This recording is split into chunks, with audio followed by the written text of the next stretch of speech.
Now, as I can speak from somebody who's been there, done that, exactly. I've been able to give, I think, some advice and counsel to our folks is, hey, there are a lot of things you can do. I'll give you an example.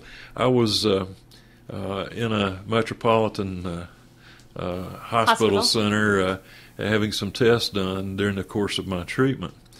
And this was because of the unique situation. I was going to have surgery not only on my colon, but also to have pieces of my liver removed. Out, yeah. And so I kind of wanted to be sure we were dealing with folks who did that pretty routinely, as opposed to once in a great while. And so I was sitting there, and or in this case, laying there, having a procedure ready to start. And I was referred to as the colon case in room 3 or whatever it was. And I was sitting there thinking, I'm scared to death. This is, my life is literally on the line here.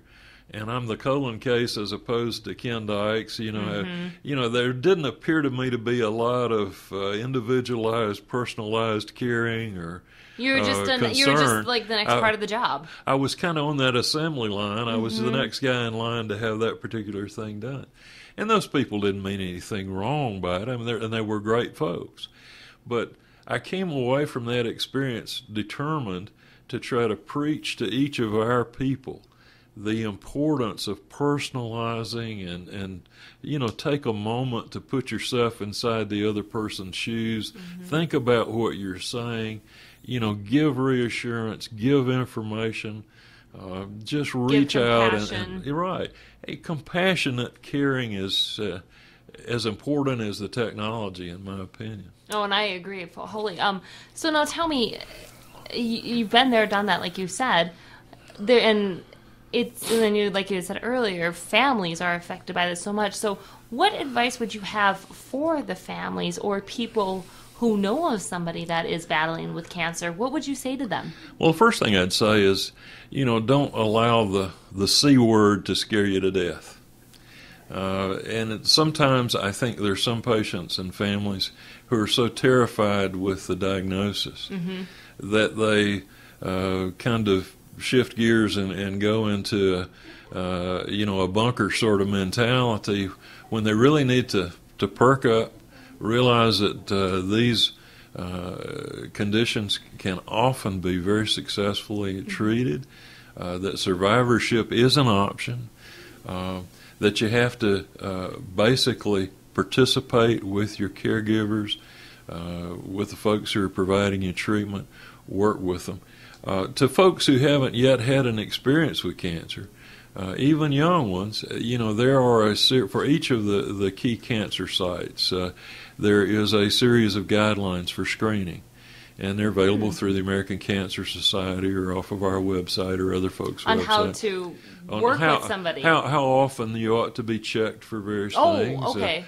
For example, in my case, I had long reached an age where I ought to have had a scope just to check to see if I had polyps or anything. Any problem of that type, and I kept putting it off. I didn't need that. I wasn't having any problems. Sound like my mother and my father. But the point is, these guidelines exist because they work, and there are screening procedures that can avoid the whole issue if you follow it. And one thing we do know is the earlier we can get a hold of a cancer patient, the better off they're going to be, and the more successful that treatment opportunity is going to be. But the big thing is, work with the idea that you can survive, and be determined, make choices.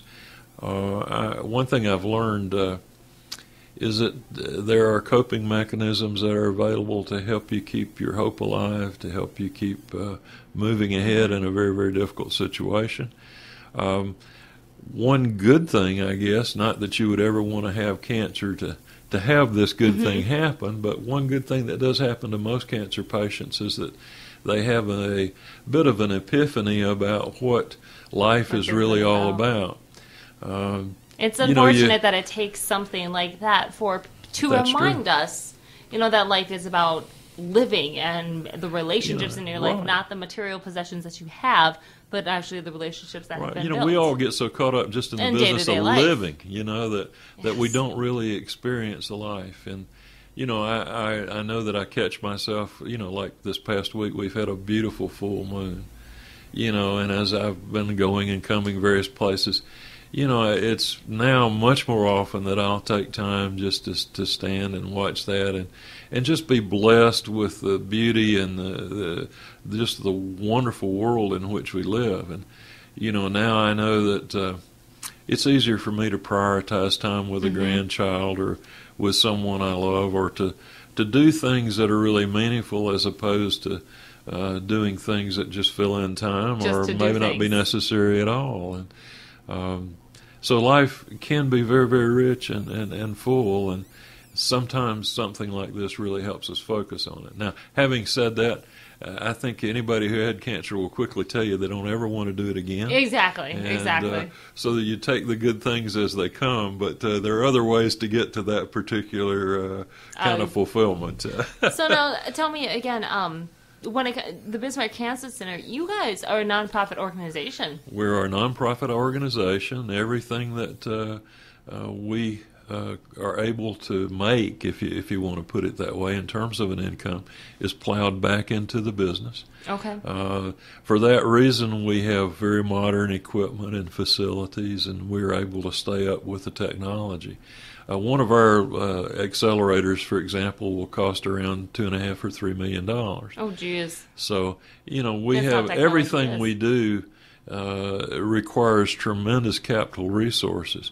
But the good news is, because of that cooperative effort between the two medical centers, we're able to concentrate the patients in the one center, and that one center is able to afford to keep up with this very extensive and quickly evolving technology.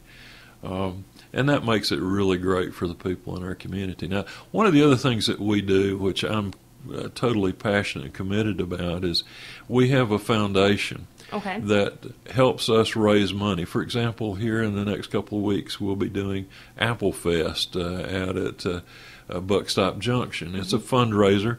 Our staff basically comes together and puts it on. The money from that comes back into the foundation and then is used for what we call wraparound services. Many of our patients come from 100 miles away or further. Yep. And so that requires them either to drive long distances when Stay they're in a not place. feeling well, going to that expense, or finding some sort of temporary housing. Many of them have difficulty affording that. And, you know, cancer is enough of a financial drain as it is without all the logistical costs that sometimes go with accessing treatment. So we try to be there for those people who need it and provide subsidized housing or free housing where it's necessary. We provide transportation assistance to people. We provide dietary counseling. And, of course, this is a disease that affects the spirit, so we provide spiritual counseling as well as psychosocial therapies as needed. None of these things are usually covered by insurance.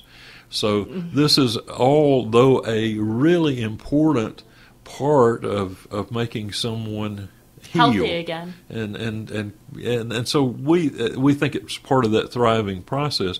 If all of these needs can be addressed and addressed at the right time, and addressed without worrying about who's going to pay for it, then we're able to really do a much better job with our patients. Well, because then they can focus more on beating the cancer. Absolutely. Versus all the other energy that is getting Absolutely. spent on the non-important I can't tell you the pleasure that we get from dealing with patients who financially or have not the resources to access all of the care that they need. And, you know, frequently they'll have part, but not all. And because of our foundation and the generous nature of this community, we're able to say to those people, you know, come on in, we'll take care of you, you know, and don't worry about that, you know. And in the course of 12 years now of existence,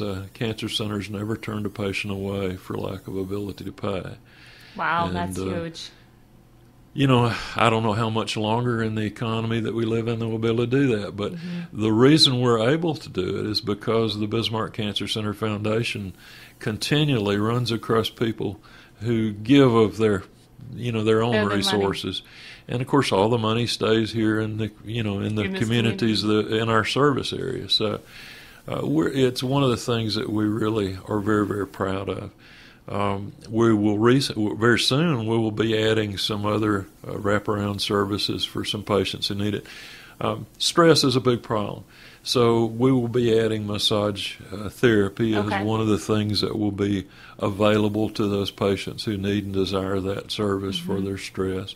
And we'll continue to look for those adjunct therapies that make life easier and better for the patient as they get again, if they don't have to worry about those other aspects, they can just focus on the beating and the cancer. Right. And so now, how can people donate? You guys can donate on your website, correct? You can go to our website, Bismarck Cancer Center, and you can donate. .org? .com, I think. Okay. Yeah. Okay. And I think there is a way you can use charge cards, whatever, or just call the center and one of our folks will be happy to assist in any way, or come to one of our many events. We'll be doing a Amy Grant, a Michael Smith concert, which is a fundraiser for the center. And that's in October, correct? That's in October. Perfect. Or this month, I should say, as the show's airing. So we incidentally have one of the premier upland hunting events, which is a fundraiser for the center called Hunting Dakota with Roosevelt. Oh, wow. That'll take place in Bismarck and Medora area in October. And we'll have hunters from all over the country who will be coming in. And in addition to making generous donations to the foundation, will be given the game hunt, the pheasant hunt of a lifetime. So we're and again, that's a task force who puts that together of volunteers, 100% volunteers. Taking their time. All here, they're dog handlers and, the fish and game people participate. And, it's just a wonderful collection of folks who meet literally year-round to put on a one-weekend event a year. And they do it to the benefit of our cancer patients. We're also, as a part of that event, by the way, able to honor our military folks who very nice. served overseas in the war against terror. And we'll usually have 12 or 14 veterans of our North Dakota guards that will come in and hunt with us as our guests. So. I hope that event goes very well too. And again, with the Bismarck Cancer Center, anybody just go donate online, help out. And we're always looking for volunteers too. So, exactly. So thank you for coming on the show this month. Oh, and also thank you for having us, and just gracing the cover of our magazine. Well, I'm just very honored and humbled to be there. Y'all have a wonderful magazine. Well, thank you. Just one of the great things about Bismarck. But thank you so much. Thank you very much. And everyone, thank you again for watching this edition of City Chat with City Magazine. Make sure you head to thecitymag.com where you can download the entire issue with Ken Dykes on the cover, read extra content online that is not published in the magazine, and also watch past issues of City Chat with City Magazine. Have a good day.